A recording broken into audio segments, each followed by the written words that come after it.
Hello बच्चों, बही खाता तथा लेखा शास्त्र कक्षा 11 वाणिज्य में आपका स्वागत है। आज हम पुस्तक में शुरुआत का सबसे पहला अध्याय लेंगे जिसका नाम है पुस्तपालन एवं लेखांकन। इसमें भाग 1 में हम स्टडी करेंगे कि पुस्तपालन लेखांकन का आशय क्या होता है, इसका उद्देश्य क्या होता है और प्रक्रिया क्या होती है। इन सब विषयों पर हम अध्ययन करेंगे। तो आज का हमारा जो चर्चा का विषय होगा वो होगा कि पुस्तपालन लेखांकन का प्रारंभ कब से हुआ, पुस्तपालन का अर्थ क्या होता है, इसकी परिभाषा भी देखेंगे, लेखांकन का अर्थ क्या होता है, दोनों के बीच में संबंध क्या होते हैं। इसके बाद फिर देखेंगे कि लेखांकन और पुस्तपालन की विशेषताएं क्या होती हैं, फिर इसका उद्देश्य के बाद लेखांकन की प्रक्रिया। ये हमारा आज का चर्चा का विषय होगा। तो बच्चों, क्योंकि वाणिज्य की शुरुआत हमारी कक्षा 11 से होती है, वैसे तो इसकी शुरुआत कक्षा 9 से हो जाती है। 9 और 10 में वाणिज्य कुछ बच्चे पढ़ करके आते हैं, लेकिन कुछ बच्चे सीधे कक्षा 11 में वाणिज्य विषय में एडमिशन लेते हैं। तो ऐसी दशा में यहाँ पर वाणिज्य का प्रारंभ किया गया है। तो सबसे पहले हम ये देखेंगे बही खाता तथा लेखांकन के अंतर्गत कि इसका प्रारंभ कब से हुआ। वैसे तो मानव विकास के साथ इसका प्रारंभ हुआ, लेकिन प्रामाणिकता जो हमें मिलती है वो प्रामाणिकता हमें 1494 ईस्वी में मिलती है, जब ल्यूकास पेसियोली जी ने अपनी पुस्तक डी कंप्यूटिस चरिस में लेखांकन का उल्लेख किया। उन्होंने डेबिट क्रेडिट के नियमों का उल्लेख किया। तो सर्वप्रथम ल्यूकास पेसियोली जी ने लेखांकन का उल्लेख किया, इसीलिए इन्हें इनका जनक भी माना जाता है कि इन्होंने लेखांकन का विकास किया। हालांकि ल्यूकास पेसियोली जी ने कभी इस बात का क्लेम नहीं किया बच्चों कि मैं इसका जन्मदाता हूं, लेकिन फिर भी क्योंकि प्रामाणिकता के आधार पर इनको हम इसका जन्मदाता मानते हैं। बाद में फिर 1543 ईस्वी में ह्यू ओल्ड कैसिल ने इसका अंग्रेजी में अनुवाद किया, इसी पुस्तक का अंग्रेजी में अनुवाद किया। फिर 20वीं शताब्दी में इसके शोध कार्य शुरू हुए कि कैसे लेखांकन को अपडेट किया जाए, इसका विकास कैसे किया जाए। तो फिर टेक्नोलॉजी के विकास के साथ बच्चों लेखांकन और पुस्तपालन का विकास होता रहा।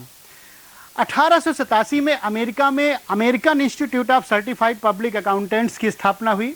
वहाँ पर जितने भी सर्टिफाइड पब्लिक अकाउंटेंट्स थे उन्होंने अपना एक एसोसिएशन बनाया और उस इंस्टीट्यूट को एक इंस्टीट्यूशन के रूप में डेवलप किया। तो American institute of certified public accountants की स्थापना 1887 में हुई। बच्चों, भारत में जो इसका प्रादुर्भाव हुआ या नियमन हुआ वो 1949 में institute of chartered accountants of India और 1959 में कोलकाता में institute of cost and works accountant of India की स्थापना की गई। यानी सीए और आईसीडब्ल्यूए, ये दो संस्थाओं की स्थापना की गई जो वित्तीय तथा लागत से संबंधित लेखांकन नियमों का प्रमापीकरण और उनके लेखांकन प्रमाप जारी करना तथा समय समय पर उसमें जो भी परिवर्तन है वो इन दो संस्थाओं के द्वारा किए जाते हैं। तो बच्चों, लेखांकन बोर्ड जो एक कमेटी है जो आईसीएआई यानी चार्टर्ड अकाउंटेंट के अंतर्गत बनाई जाती है, इसमें बहुत सारे गवर्नमेंट के और अन्य व्यापारिक प्रतिनिधि होते हैं, संस्थाओं के प्रतिनिधि होते हैं, जिन आधार पर अकाउंटिंग प्रमाप बनाए जाते हैं, लेखांकन प्रमाप बनाए जाते हैं, जिनके आधार पर लेखे किए जाते हैं, खाते बनाए जाते हैं, नीतियां बनाई जाती हैं और व्यवसाय से संबंधित लेखांकन सूचनाओं का निर्माण किया जाता है या बनाया जाता है। तो अब तक 32 लेखांकन प्रमाप जारी किए गए हैं, जिनका डिटेलिंग हम लोग अगले चैप्टर में करते रहेंगे और इन सभी का डिटेल हम आगे भागों में करते रहेंगे, क्योंकि ये प्रारंभ है तो एक एक करके हम इनको लेते हैं। सबसे पहले हम लेते हैं बच्चों पुस्तपालन का अर्थ। पुस्तपालन बच्चों 2 शब्दों से मिलकर बना हुआ है, पुस्तक धनपालन। पुस्तक का अर्थ होता है व्यापारिक पुस्तकों से। अब व्यापारिक पुस्तकों का अर्थ यहाँ पे किसी लिखी लिखाई पुस्तक से नहीं है बच्चों। जैसे अभी आपने कक्षा 11 में प्रवेश लिया है तो आप रजिस्टर खरीद करके लाएंगे, एक रजिस्टर पर नाम देंगे हिंदी, तो अब जैसे ही हिंदी उस पर लिखेंगे वो नोटबुक आपका हिंदी का हो गया। अब उसमें सारे कंटेंट आपके हिंदी के लिखे जाएंगे। जब आप इंग्लिश शब्द लिखेंगे उस पर तो वो इंग्लिश सब्जेक्ट के नोटबुक हो जाएंगे। तो इसी तरह व्यवसाय में भी अलग अलग व्यावसायिक सौदों के लिए, जैसे क्रय के लिए क्रय पुस्तक, विक्रय के लिए विक्रय पुस्तक, रोकड़ के लिए कैश बुक या रोकड़ पुस्तक, तो इस तरीके से अलग अलग बहियों या रजिस्टर को हम पुस्तकों के रूप में देखते हैं। तो पुस्तपालन का मतलब हो गया कि पुस्तकें बनाना, यानी नोट व्यापारिक सौदों से संबंधित रजिस्टर बनाना, उनको रखना और उसमें लेखे करना, ये हमारा हो गया पुस्तपालन। तो इसकी एक परिभाषा देखते हैं, अर्थ देखते हैं पहले। तो व्यवसाय से संबंधित सभी वित्तीय लेन देन या सौदों की पहचान करने, मापने, निश्चित नियम और सिद्धांत के अनुसार तिथिवार एवं क्रमवार नियमित रूप से लिखने की कला है। अब एक एक करके हम इसके शब्दों को लेते हैं। सबसे पहले लिखा व्यवसाय से संबंधित वित्तीय लेन देन, यानी ऐसे सौदे जो वित्तीय प्रकृति के होते हैं। तो व्यवसाय में बहुत सारी घटनाएं घटती रहती हैं बच्चों। ये किसी का संबंध वित्त से होता है और किसी का संबंध वित्तीय नहीं होता है। जिन घटनाओं को हम वित्त के रूप में माप सकते हैं, जिनको हम मुद्रा के रूप में लिख सकते हैं, उन्हें हम वित्तीय लेन देन कहते हैं। तो इनकी पहचान हमें करनी होती है कि कौन कौन से सौदे हमारे वित्तीय हैं और कौन कौन से हमारे वित्तीय, कौन सी घटनाएं हमारी वित्तीय नहीं हैं। तो ऐसी घटनाएं जो हमारी वित्तीय होती हैं उनकी हम पहचान करते हैं, फिर उनका हम मुद्रा में मापन करते हैं। मुद्रा, जैसे भारत की मुद्रा रुपये है, अमेरिका की मुद्रा डॉलर है, तो इस तरीके से हम मुद्रा में उनका मापन करते हैं। फिर एक निश्चित नियम और सिद्धांत जो कि हमें अकाउंटिंग स्टैंडर्ड के द्वारा टाइम टू टाइम हमें बताए गए हैं, उन स्टैंडर्ड्स को फॉलो करते हुए हम तिथिवार और क्रमवार, डेट वाइज और सीरियल वाइज इनको हम लिखते हैं। इसी को बच्चों हम पुस्तपालन कहते हैं। अब एक परिभाषा ले लेते हैं यार बॉटली बॉय के अनुसार। व्यावसायिक व्यवहारों को निश्चित पुस्तकों में लिखने की कला का नाम पुस्तपालन या बही खाता है। यानी पुस्तपालन को हम बही खाता भी कहते हैं। बुक कीपिंग, पुस्तपालन या बही खाता। बच्चों, बही खाता और खाता बही दो शब्द आपको मिलेंगे। पहले बही खाता आपको मिल रहा है। बही खाता का मतलब हो गया कि पुस्तकों में लिखने की प्रक्रिया। लेकिन खाता बही जो आपको अभी आगे मिलेगा उसमें हम सारे सौदों को क्लासिफाई करेंगे। जैसे कि किसी एक व्यक्ति या संपत्ति से संबंधित समस्त ट्रांजैक्शन को जिस जगह हम लिखेंगे उसे हम खाता कहेंगे, तो वो वहाँ पर वो जो बही हमारी कहलाएगी वो खाता बही कहलाएगी। लेकिन यहाँ पर जो ये बही हम बनाने जा रहे हैं ये सब बही खाता है, यानी इसमें हम इनिशियल ट्रांजैक्शंस हम लिखेंगे। अब इसके बाद बच्चों हम बात करेंगे लेखांकन का अर्थ। तो लेखांकन के अर्थ में देखिए, सबसे पहले हम थोड़ा सा इसके संबंध के बारे में बात कर लें कि पुस्तपालन और लेखांकन को हमने एक साथ लिया हुआ है। तो बच्चों, लेखांकन और पुस्तपालन दोनों ही एक दूसरे से संबंधित हैं। लेखांकन में पुस्तपालन को हम इंक्लूड करते हैं। पुस्तपालन एक क्लरिकल वर्क है जिसमें हम केवल सौदों को लिखते हैं और उनका वर्गीकरण करते हैं तथा उन्हें हम खाते में टोटल करते हैं। यानी कुल मिलाकर के हमारे 2-3 काम उसमें होते हैं। सौदों को पहचानते हैं, फिर उनको पहचानने के बाद उनका मुद्रा में जो मापन होता है वो करते हैं। इसके बाद फिर तिथिवार और क्रमवार उनको हम लिख लेते हैं। फिर उनका हम वर्गीकरण करते हैं। वर्गीकरण में हम सभी के अलग अलग खाते बनाते हैं, जैसे राम का खाता हो गया, श्याम का हो गया, मशीन खाता हो गया, ठीक है। तो इस तरीके से सभी हम खाते बनाते हैं। इसके बाद फिर उन खातों का टोटल करते हैं, फिर हम निकालते हैं किसका कितना शेष है। तो यहाँ तक का कार्य जो बच्चों होता है वो हमारा पुस्तपालन के अंतर्गत होता है। इस वर्क को भी हम लेखांकन में इंक्लूड करते हैं। इसीलिए कहा जाता है कि लेखांकन में पुस्तपालन के क्रियाओं को या उनके स्टेप्स को हम इंक्लूड करते हैं, यानी पुस्तपालन लेखांकन में इंक्लूड है। तो लेखांकन में पुस्तपालन की सारी गतिविधियों को इंक्लूड किया जाता है, इसलिए लेखांकन के अर्थ में पुस्तपालन की मीनिंग को भी हम इंक्लूड करते हैं। इसीलिए लिखा हुआ है बच्चों कि लेखांकन व्यावसायिक लेन देनों की पहचान करने, यानी सबसे पहले व्यवसाय में जितनी भी घटनाएं घटती हैं उनमें कौन सी घटनाएं आर्थिक हैं, कौन सी घटनाएं अनार्थिक हैं।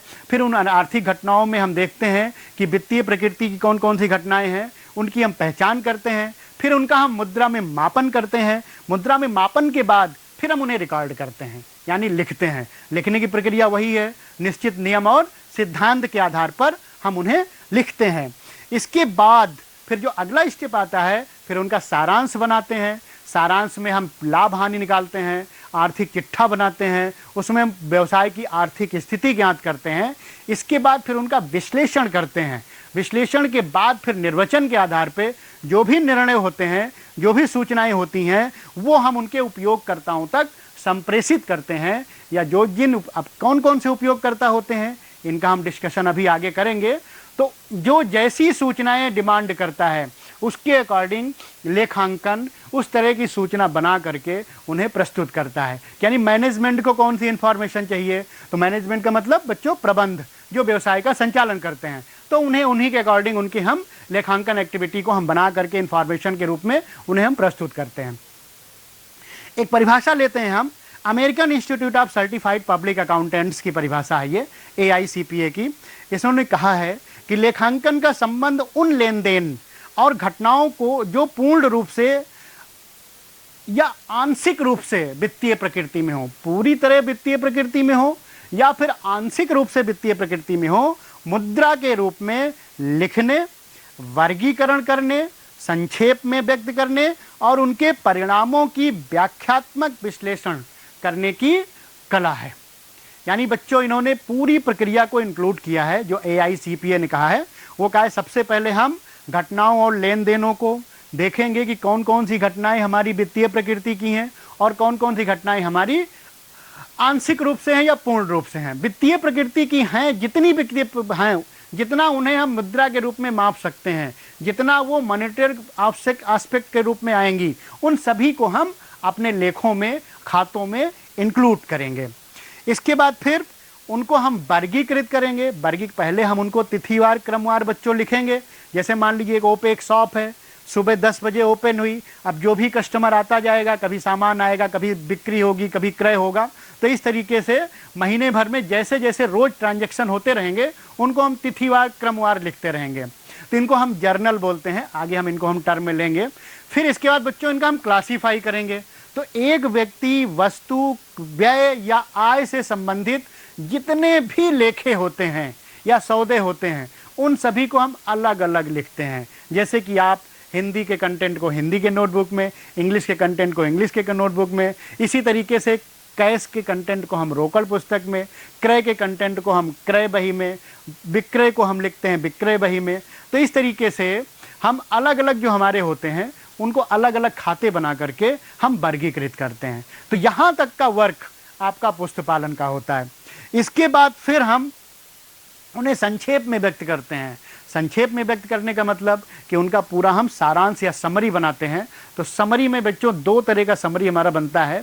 एक हमारा आय विवरण बनता है, इनकम स्टेटमेंट, और दूसरा हमारा बनता है स्थिति विवरण, जिन्हें हम बैलेंस शीट कहते हैं। इन पर हम डिटेल्ड आगे करेंगे। आय विवरण के द्वारा हम लाभ या हानि ज्ञात करते हैं कि पूरे व्यवसाय में एक साल में या एक निश्चित अवधि में कितना लाभ या हानि हुआ है। और स्थिति विवरण में हम ये ज्ञात करते हैं बच्चों कि व्यवसाय में दायित्व क्या क्या हैं और व्यवसाय की संपत्तियां क्या क्या हैं। दायित्व का मतलब क्या क्या हमें भविष्य में पे करना है, क्या क्या हमें वापस करना है व्यवसाय की के दायित्व, और संपत्तियों का मतलब कि कौन कौन सी संपत्तियां हमारी यहाँ पर व्यवसाय में हैं। संपत्ति का मतलब जिनका कि व्यवसाय में ओनर होता है। तो इस तरीके से हम देखेंगे और उनका सारांश बनाएंगे। इसके बाद फिर उनके परिणामों का विश्लेषणात्मक व्याख्या करेंगे। तो जो स्थिति विवरण हमारा निकलेगा, जो आय विवरण निकालेगा, उसके आधार पर हम उसका विश्लेषण करेंगे और निष्कर्ष निकालेंगे, और उन्हीं निष्कर्ष और निर्णयों के आधार पर आगे की भविष्य की जो नीतियां हैं वो हम बनाएंगे। हम का मतलब प्रबंध जो तंत्र है हमारा, व्यवसाय को चलाने वाला तंत्र है, वो चाहे व्यवसाय का स्वामी हो, चाहे व्यवसाय का प्रबंध तंत्र हो, वो सारी नीतियों को बनाएंगे और उन्हें आगे बढ़ाएंगे। ये परिभाषा काफ़ी समय तक बच्चों चलती रही। काफ़ी समय तक हम इन्हीं के आधार पर अकाउंट्स को मेंटेन करते रहे। लेकिन कुछ समय के बाद अकाउंटिंग एसोसिएशन ने, जो अमेरिकन अकाउंटिंग एसोसिएशन है, उन्होंने एक परिभाषा को थोड़ा सा परिवर्तित किया। उन्होंने कहा लेखांकन एक सूचना के रूप में है, अकाउंटिंग इंफॉर्मेशन एक सूचना तंत्र के रूप में है कि जिस उपयोगकर्ता को जैसी सूचना चाहिए हमें उसी तरह का डेटा प्रोसेसिंग करके हमको उस व्यक्ति को या उस उपयोगकर्ता को उपलब्ध कराना है। मान लीजिए मैनेजमेंट को इंफॉर्मेशन चाहिए तो उस मैनेजमेंट को इंफॉर्मेशन हम देंगे, वो रेशियो में मांग रहा है तो रेशियो में करके देंगे, ठीक है। स्टेटमेंट के रूप में मांग रहा है तो स्टेटमेंट के रूप में देंगे, खातों के रूप में मांग रहा है तो हम खाते के रूप में बना करके देंगे। तो ये इस तरीके से अमेरिकन एसोसिएशन ने बताया कि लेखांकन अब एक इंफॉर्मेशन मीडियम हुआ, लेकिन वो सारे काम भी इसमें इंक्लूड होंगे, क्योंकि जब तक हम सौदों को नहीं लिखेंगे, उनका वर्गीकरण नहीं करेंगे, सारांश नहीं बनाएंगे, तब तक हम उन्हें सूचना के रूप में परिवर्तित नहीं कर पाएंगे। तो बच्चों इसकी परिभाषा देख लेते हैं। लेखांकन आर्थिक सूचनाओं को पहचानने, वो सारी चीजें वही हैं, आर्थिक घटनाओं को पहचानने, मापने और फिर इसके बाद उनका विश्लेषण, फिर विश्लेषण के बाद फिर जो सूचनाएं निकल के आएंगी उनको हम संप्रेषित करने की एक ऐसी प्रक्रिया है जिसके आधार पर सूचनाओं के उपयोगकर्ता तर्कयुक्त निर्णय लेने में सक्षम होते हैं। तो वही बात बच्चों कि जब हम इंफॉर्मेशन प्रोवाइड करेंगे, ये इंफॉर्मेशन कौन प्रोवाइड करेगा? लेखांकन प्रोवाइड करेगा। तो लेखांकन जब इंफॉर्मेशन प्रोवाइड करेगा तो उसके आधार पर व्यवसाय से संबंधित निर्णय लिए जाएंगे। अब हम बात करेंगे पुस्तपालन और लेखांकन की विशेषताएं। तो पुस्तपालन और लेखांकन की विशेषताओं में सबसे पहले हम देखते हैं कि व्यवसायिक में आर्थिक घटनाओं की पहचान। व्यवसाय जब हम चलेगा, व्यवसाय संचालित होगा तो व्यवसाय से संबंधित घटनाएं घटेंगी। कभी हम संपत्ति खरीदेंगे, कभी हम बैंक से लोन लेंगे, विक्रय होगा, माल का क्रय होगा, विक्रय वापसी होगी, क्रय वापसी होगी। तो इस तरीके से जो घटनाएं घटेंगी व्यवसाय में संचालित होते समय, उन घटनाओं को हम पहचानेंगे कि कौन सी घटनाएं हमारी आर्थिक हैं। लेन देन को ही हम आर्थिक घटनाओं के रूप में देखते हैं बच्चों। इसके बाद फिर वित्तीय प्रकृति की घटनाओं को हम लेखा करेंगे। फिर हम देखेंगे कौन सी घटनाएं ऐसी हैं जो वित्तीय प्रकृति की हैं, यानी जिनको हम मुद्रा में माप सकते हैं, वो सभी घटनाएं हमारी वित्तीय प्रकृति की होती हैं। फिर उनका हम मुद्रा में मापन करते हैं, यानी कि वित्तीय प्रमापीकरण करते हैं। तो तीसरी विशेषता हमारी होती है बच्चों कि हम सौदों का वित्तीय प्रमापीकरण करते हैं। फिर इसके बाद उनको हम जब हम मुद्रा में माप लेते हैं, हम लेन देन डिसाइड कर लेते हैं कि कौन सा पक्ष हमारा देने वाला है, कौन सा पक्ष हमारा लेने वाला है, या कौन सा अकाउंट हमारा, जैसे मान लीजिए हम कैश प्राप्त कर रहे हैं तो एक पक्ष हमारा कैश हो गया और दूसरा पक्ष जो देने वाला हो गया वो देनदार हो गया। तो इस तरीके से हम उन्हें लेन देन में डिवाइड करते हैं, ये हमारी आर्थिक घटना होती है। फिर उनको हम तिथिवार और क्रमवार बच्चों लिखते हैं। तो लेखांकन की एक विशेषता होती है कि उनको हम तिथिवार और क्रमवार लिखते हैं, फिर इसके बाद इनका हम वर्गीकरण करते हैं। तो यहाँ से बच्चों यहाँ तक की जो घटनाएं आती हैं, ये घटनाएं हमारी पुस्तपालन के अंतर्गत आती हैं, पुस्तपालन के अंतर्गत आती हैं। और ये पूरी घटना बच्चों हमारी, ये हमारी लेखांकन के अंतर्गत आती है। यानी पुस्तपालन जो है वो लेखांकन में इंक्लूड है, या उसे हम प्रारंभिक लेवल भी कहते हैं, या पुस्तपालन प्रारंभ होता है और उसके बाद फिर आगे लेखांकन चलता है। तो इस तरीके से पुस्तपालन में लेखांकन को हम लेखांकन में पुस्तपालन को इंक्लूड करते हैं। अब आगे चलते हैं बच्चों। लेखांकन का सारांश, विश्लेषण और निर्वचन, ये हमारा तिथिवार क्रमवार लेखा हो गया, वर्गीकरण हो गया। इसके बाद फिर हम आय विवरण बनाएंगे और स्थिति विवरण बनाएंगे। तो आय विवरण और स्थिति विवरण को ही हम लेखांकन सारांश के रूप में देखते हैं। फिर इस आय विवरण और स्थिति विवरण, अभी आगे हम बच्चों देखेंगे, चैप्टर वाइज आपको मिलेगा। आय विवरण और स्थिति विवरण, ये हमारा लाभ हानि खाता या फिर व्यापारिक खाता, और इसके बाद फिर आर्थिक चिट्ठा। इनको बनाने के बाद जब हमारा लाभ हानि निकल जाएगा तो हम इनका विश्लेषण करेंगे। अब विश्लेषण के बाद फिर हम निर्णय लेंगे, इंटरप्रिटेशन होगा, व्याख्यात्मक होगा कि इसमें क्या आगे क्या करना है और क्या नहीं करना है, किस तरह की विधियों का आगे प्रयोग कंटिन्यू करना है, किस तरह का परिवर्तन करना है। ये सारी चीज़ें सारांश के बाद निकल कर आएंगी बच्चों। फिर इसके बाद फिर लेखांकन सूचनाओं का संप्रेषण, फिर जिस तरह का परिवर्तन होगा, जिस तरह की सूचनाएं बनेंगी, उसी तरह से हम उनके उपयोगकर्ताओं को हम भेजेंगे। तो इस तरह से पुस्तपालन और लेखांकन की ये हमारी विशेषताएं होती हैं कि सबसे पहले आर्थिक घटनाओं को हम पहचानते हैं, फिर वित्तीय प्रकृति की घटनाओं का हम लेखा करते हैं, इसके बाद सौदों का हम वित्तीय प्रमापीकरण करते हैं, वित्तीय प्रमापीकरण के बाद फिर उनका तिथिवार और क्रमवार लेखा करेंगे, फिर घटनाओं का सारांश बनाएंगे, सारांश के बाद फिर उनका विश्लेषण और निर्वचन करेंगे। देन आफ्टर हम उन्हें संप्रेषित करेंगे जैसा जो यूजर होगा, जिसको जैसी जरूरत होगी बच्चों।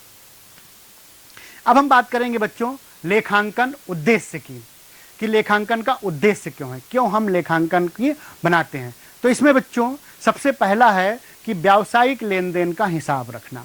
व्यवसाय में जितनी भी आर्थिक घटनाएं होती हैं, अगर हम उन्हें लिखेंगे नहीं तो फिर हम उनका एक हिसाब नहीं रख पाएंगे कि कितना क्रय हो रहा है, कितना विक्रय हो रहा है, कितना हमारा अन्य मदों में व्यय जा रहा है, तो इन सभी का हम हिसाब किताब नहीं कर पाएंगे, जिससे कि अनियमित घटनाओं के घटने का चांस होगा, फ्रॉड भी हो सकता है, कोई गलत ट्रांजैक्शन भी कर सकता है। लेकिन जब हम नियमित रूप से उसे हम लिखेंगे और उनका बाकायदा हिसाब बनाएंगे, तो फिर हमारा सारा ट्रांजैक्शन और सारा सिस्टम सही चलेगा। इसलिए पहला उद्देश्य हमारा ये है कि लेन देन का सही तरीके से हिसाब रखना।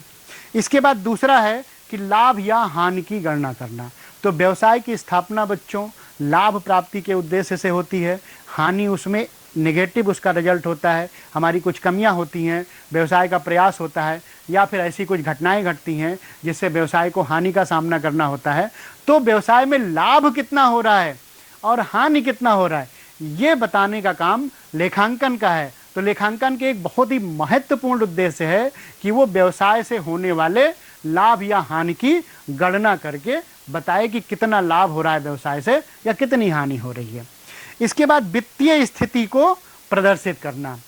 वित्तीय स्थिति का मतलब कि व्यवसाय की कितनी देनदारी है और व्यवसाय के पास कितनी संपत्तियां हैं, इसका लेखा जोखा भी लेखांकन उपलब्ध कराता है। तो लेखांकन का एक और उद्देश्य बच्चों ये है कि वित्तीय स्थिति को प्रदर्शित करना। ये वित्तीय स्थिति वर्ष के अंत में प्रदर्शित की जाती है, बनाई जाती है, जिसे हम आर्थिक चिट्ठा कहते हैं। तो बच्चों 1 साल के बाद अकाउंट का फाइनेंशियल फाइनल होता है, जिसमें हम आय विवरण बनाते हैं और इसके बाद फिर हम स्थिति विवरण बनाते हैं। तो ये वर्ष हमारा 1 अप्रैल से 31 मार्च तक का चलता है बच्चों।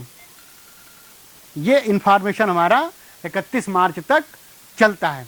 इसके बाद फिर उपयोगकर्ताओं को सूचनाएं उपलब्ध कराना। उपयोगकर्ताओं को सूचनाएं उपलब्ध कराना। तो बच्चों जो इंफॉर्मेशन बनाई जाती है, जो रिजल्ट बनाए जाते हैं, जो निर्वचन होता है, जो इंटरप्रिटेशन होता है बच्चों, यानी कि जो आय विवरण और स्थिति विवरण बनाए जाते हैं, उसके आधार पर जो विश्लेषण होता है, उसमें जो भी परिवर्तन होते हैं या जिस तरह की सूचनाएं जो पक्ष मांगता है उसे हम उपलब्ध कराते हैं। तो लेखांकन का एक और उद्देश्य है कि सूचनाएं उपलब्ध कराना। ये बहुत बड़ा उद्देश्य है लेखांकन का। इसके बाद कानूनी आवश्यकताओं को पूरा करना। कानूनी आवश्यकताओं को पूरा करना यानी कि जो हमारी लीगल रिक्वायरमेंट्स हैं, वो चाहे कर दायित्व के रूप में हो या फिर सरकार को कोई इन्फॉर्मेशन देनी हो या सरकार के नियमों का पालन करना हो या किसी भी तरह का कोई डिस्प्यूट है उसमें हम इसको एज ए प्रूफ प्रस्तुत करना हो। तो इस तरीके से जो भी हमारी लीगल या कानूनी आवश्यकताएं होती हैं उसमें लेखांकन बहुत मददगार होता है, क्योंकि इस डेट वाइज सारा रिकॉर्ड हमारे पास होता है, लिखित रिकॉर्ड होता है। तो इस तरीके से हम उसको प्रस्तुत करते हैं। तो जैसी भी इंफॉर्मेशन होती है उसके अकॉर्डिंग हम जो भी लीगल रिक्वायरमेंट होती है या कानूनी आवश्यकता होती है उसको हम पूरा करते हैं। तो इस तरीके से लेखांकन का एक बहुत महत्वपूर्ण उद्देश्य है कानूनी आवश्यकताओं को पूरा करना। तो बच्चों सबसे पहला हो गया हिसाब किताब करना, दूसरा हो गया लाभ की गणना, फिर आर्थिक स्थिति और इसके बाद फिर सूचनाएं उपलब्ध कराना और लीगल रिक्वायरमेंट्स को पूरा करना। तो अब हम बात करेंगे बच्चों लेखांकन प्रक्रिया की। लेखांकन प्रक्रिया मीन्स किन किन स्टेप्स के द्वारा हमारा लेखांकन कार्य संपूर्ण होता है। उन सभी स्टेप्स की एक बार हम बात करेंगे जिनको हम विशेषताओं में या उनके अर्थ में परिभाषाओं में हम लोग देख रहे हैं। तो उन्हीं को एक प्रक्रियाबद्ध हम स्टेप रूप में देखेंगे कि वर्ष के प्रारंभ से यानी 1 अप्रैल से लेकर के और 31 मार्च तक की जो पूरी ईयर होता है उसमें हम ये देखेंगे कि किस तरीके से अकाउंट की हम प्रक्रिया को चलाते हैं। तो सबसे पहला स्टेप हमारा है वो है आर्थिक घटनाओं की पहचान और वित्तीय प्रमाणीकरण।